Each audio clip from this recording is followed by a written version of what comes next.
Hi, welcome back to the nonprofits. So the next thing that we're going to talk about is federal judge rebukes Florida gender care.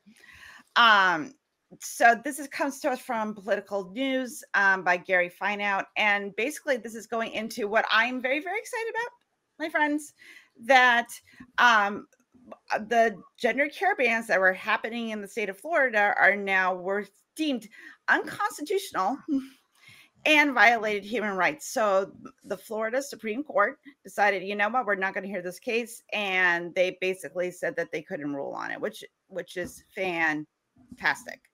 And because this means that every trans person, every someone that needs gender affirming care, whoever they are, they can just breathe a little bit easier. So I'm going to say, yes, my state did something great. So what do you think, Phoebe? Jim Crow, eat your heart out. Florida fascism fueling Florida fires, fascist style in Florida. Jim Crow would be proud of you here. You know, you took the racial playbook and you went, here's a different minority that we can go and take a large turd on. So let's go and do it. Jim Crow, you did it finest. We're going to follow in your footsteps. It's trans people today. It was black people yesterday. Florida fascism does Florida fascism like no one else. I mean, dear, oh, dear, oh, dear, oh, dear, oh, dear, oh, dear, oh, dear. We've seen it all before, and we'll see it all again.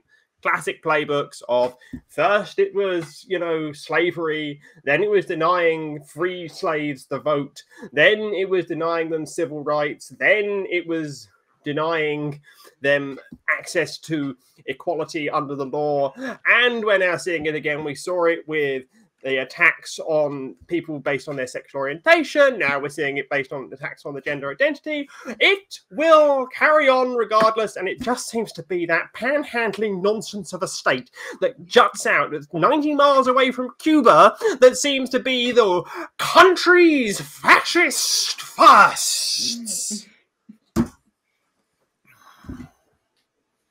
Kelley, what do you think about this ruling? I know Helen wants to think this is a step forward for the state of Florida because she lives there. I can dream. Okay, but, I can dream. But it's not. I hate to tell you, it's not. What this was the federal government stepping in and said, no, and taking a rolled up newspaper and smacking DeSantis on the nose with it.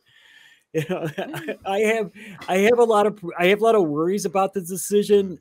Mine is that the law might be too narrow. You know, it makes me worry that the parents of children in the future will have to prove that their children would suffer irreparable harm, which is basically what the ruling was, that what the judge said about the children, these 3 children in this particular case. One thing I can say, that this anti-woke thing that seems to be going over well in Florida doesn't seem to be doing well on a national level at this point, and it hasn't been serving DeSantis very good. I think we can all see how his campaign has been doing. I'm not going to say anything else but the facts. The reaction to his latest anti-LGBT campaign commercial, I don't know if you've seen it. But it's a good indicator that this extreme stance is getting less and less and less popular. SR, you want to take it from there? I know you've got a lot to say about it. So sure. So one thing that jumped out at me right away is, you know, the strong words from Judge Hinkle in this decision. I thought that was really good, mainly because that is now just something that will have to be forever kept in the Library of Congress. That's how we do stuff in the US. When we have court rulings and we have people say stuff in court, we write it down and we file it away. So that's great. Honestly, I think that, you know, gives us a little bit more foundation for this precedent. And it's something also that I have seen a little bit across the nation, which I've been really happy about. So I'm sure, especially our longtime viewers will know, over the last couple of years, we've talked a lot about the just waves of anti-LGBTQ legislation, right? The good news is that, and I could be missing a state, but I believe this ruling would now add to the 6 others we've seen from Arkansas, Alabama, Kentucky, Tennessee, Indiana, and Oklahoma that have recently all had some rulings that block or strike down these gender-affirming bans. That is awesome. I love that. I am very, very happy because that to me is a really good sign, right? I also think it makes it more difficult for the Supreme Court to argue that this should be a patchwork legislation, kind of like what they did with abortion.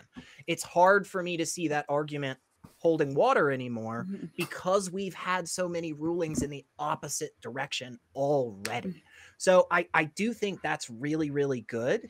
The part I'm not super happy about is that technically only the 3 children that are listed in this ruling will actually be able to receive care based on this ruling. Every other person in the state of Florida will still be subject to that. And so that's very upsetting. But I'm not exactly sure what the next step in a court situation would be for that. But yeah, what are your thoughts on that, Helen? Well, like I did, I was very excited for like a hot minute. And then I'm like, oh yeah, it's always that 1 step forward, 9 steps back, you know. And I was like, oh, but it was so close. And then they go ahead and they have to be like, well, technically we can't do this, and you know, and based on how they interpret the law, you know, and it gets very, very frustrating because I'm like healthcare, gender care is healthcare, and like women do gender care. We take medications for like birth control and things like that, you know, and you know, so that's gender care, right? So I don't understand. So I don't think people bring this out to its logical conclusion of the fact that if they start restricting rights on one group of people, you're not going to be far behind. So the Supreme Court has taken cases where they could have gone either way on the cases. Lawrence and Texas, Dred Scott and Sanford. Pick those 2 cases. Lawrence and Texas could have gone in the way of Texas. If Lawrence and Texas had gone in the way of Texas, it would have been the same as Dred Scott and Sanford. So Lawrence and Texas was the striking down of it is illegal to be homosexual in Texas, which basically said that in the United States, you cannot be criminalized simply for being somebody who is not a heterosexual. That's what the court... But the court could have easily ruled the other way, because it was a 5-4 ruling, Lawrence and Texas. It was 5-4. And then you have Dred Scott and Sanford, which basically said that no black man is capable of holding freedom from their slave owner if they run away and try to get their freedom. And they can't be a citizen of the United States in the same way as a white person can. Let that sink in. We could have this kind of nonsensical Dred Scott and Sanford where we have a very old man with a reed-thin voice reading from a very long parchment about how he's going to destroy the lives of a minority. Or we have the same person who sided in Obergefell and Hodges to go, yep, that's fine. You can all go and get married if you like. I don't really care. And that person, of course, is Chief Justice John Roberts. He needs to be careful. He does not go down in history in John the same Roberts way. John, when Amy Barrett was appointed, John Roberts lost any power he had on the SCOTUS. He has absolutely no power anymore. Because he can no longer be a deciding vote. The next person to leave the Supreme Court, in my opinion, will be the person appointed under George H.W. Bush, the most long-term conservative voice on the court. And that person will be replaced by somebody. And whoever replaces him could give John Roberts even, his power back. Because if a liberal replaces him, it goes back to 5-4. Yes. I will If a agree. conservative replaces him, it stays at 6-3. If a middle-of-the-road centrist replaces him, I don't know what happens. So I guess this leads me to an interesting thought, you guys. And we don't always, you know, touch on this side of it that much, but I do think it's very important. It seems like over the last couple of years, there was a fairly concerted effort by Christian nationalists to get somebody onto the Supreme Court that was more favorable to their position. I think that's pretty obvious. I think there's a lot of information out there that has been laid out very well that demonstrates that. That leads me to the question then, which I guess is, if we believe that, if we accept that as true, does that shake the legitimacy of the Supreme Court in our eyes? And is that a good thing? Should we maybe not care so much about what this court says? I honestly, these are all just thoughts that have been bouncing around in my head. And I mean, I got some time and I got you guys here, so I figured, you know, might as well pick your brain. The institution survived Roger B. Taney, the worst Supreme Court justice there ever was. They didn't even put a bust of him up when he died in poverty, and his rulings were being ignored in the South and the North after Dred Scott and Sandford. He was the old man with the reed-thin voice who said that no black man can be equal to a white man. Yeah. Ouch. We could, and it survived that. It also survived John Roberts almost knocking him off his pedestal with the ruling in Citizens United and Federal Election Commission, where he said that corporations and their unfettered amalgamations of wealth and trade unions and their unfettered amalgamation of wealth have the same speech as the four of us on this panel. Yeah. It's very odd. Very odd. What do you think? What do you think on all this, Kelley? And then we'll go to you too, Helen. To answer your question, I think you're right. I think the Supreme Court has already been delegitimized a lot. Delegitimized. You know what I'm saying? Delegitimized. Yeah. Toy boat. Okay. But and with the current financial scandals with a couple of the justices too, I think there's a large portion of the United States, and it's on both sides too, I think, that doesn't trust the Supreme Court anymore. I think you're absolutely right. It has really been a problem. One thing that is good is that we are winning in the lower courts. We are definitely, if you want to reduce this all to a struggle, we are winning on a social level. More and more and more people are coming over to our side on this topic and on many other progressive topics as well. And one of the reasons is, and let's face it, I hate to put it bluntly, but my generation is dying off.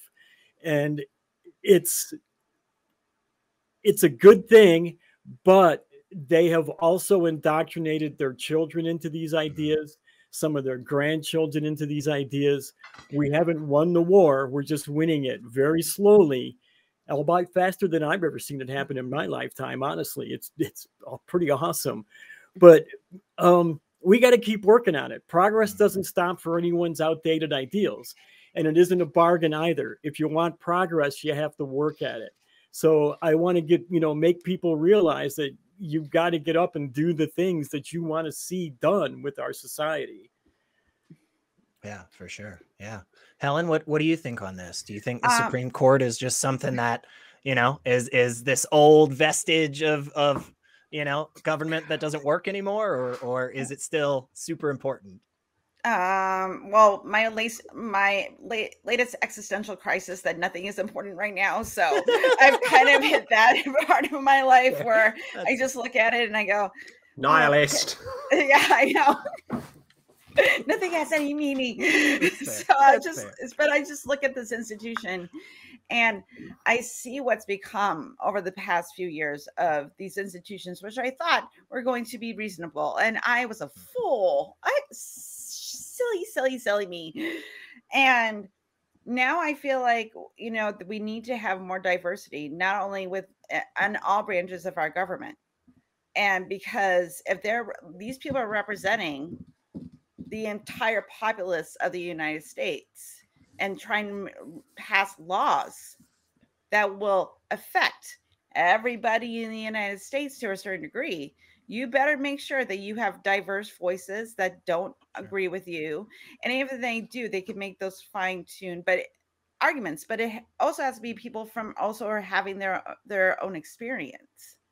Because, you know, like, do you think Clarence Thomas knows what it's like to be a woman? No. Does he know what it's like to be trans? No. He doesn't know any of this stuff. So, you know, and it'd be nice if there was a person that was an equal to him, say, maybe we should reconsider this ruling based on a more broader perspective. You know, just saying. I think that I would like that for the future of my country. Thank you very much. Yeah, I think that's a great point. And I think, unfortunately, we only get these really great moments every so often, and we have to capitalize on them. I think what we're experiencing right now in the United States, in the federal government, is a huge freaking reason to codify into law transparency and accountability across all levels. I don't care that it's the Supreme Court. I don't care. I fully believe that if we're not holding them accountable, if they don't have to be transparent with the gifts they receive and the company they keep and the vacations they go, if they don't have to be transparent on that, how will we ever have trust again in that institution? But I know it's a little bit different for y'all over there across the pond, Phoebe, but what are your thoughts on all that? I just want to give Florida a Valium. I want to give Florida a Valium because I can see that, you know, Florida is sat there and it's going a little bit, you know, we look at it, we should pity Florida, really. We should pity Florida and feel sorry for Florida because Florida is going troppo and it needs a Valium. It needs a Valium and it's going troppo. It has dived off the deep end of sanity and it is swimming somewhere far away. Far away. I mean, I'm stuck on this raft, so, you know, I'm just You'll end up in Cuba if you're not careful. You'll crash into Cuba if you're not careful. Or the Bahamas. Depends which way you're going. If you're really unlucky, you'll crash into Mexico because you've already crashed into, you know, Alabama and Georgia and all those wonderful states already. But it's going troppo, and somebody needs to settle down with poor little Florida and go, look, we need to make sure that we don't have to send the men in the white coats round to go, Florida, you've gone troppo, and we're going to take you away for a little bit until you can return to the rest of us and say that you have now recovered from your slightly absurdities that you have been going through because, Florida, we've got some Valiums here for you. We've got some counseling here for you. And we can help you to, you know, rejoin the rest of society. And it's just one of those things where we're just going, yes, Florida, we do actually like you as like a lovely little place to go on holiday. I've got some nice friends in Florida, but you're going off the deep end here. I just want to touch on what I was saying about paying for progress. You know, progress happened in this case because somebody stood up and they said, hey, we should change this thing that sucks and make it better. These kids deserve to have this treatment, and we should all fight for the human right for them to be who they choose to be. It took one person to stand up and say it. There's a lot of causes out there. You might be surprised how many people would stand up and agree with you if you stood up and talked about one of those causes. You only need 3 people to be an organization, and it only takes 50 people to be a whole movement. Go out, be one of the people standing up, talking, or agreeing. There's a ton of ways to make the world a better place. Fighting against bigoted laws like this is just one way. Progress is calling, and it says it needs people to come to work. I think that's an absolutely beautiful place to wrap it up, Kelley. And if you, our wonderful viewers out there, would like to hear more, click this link or this one.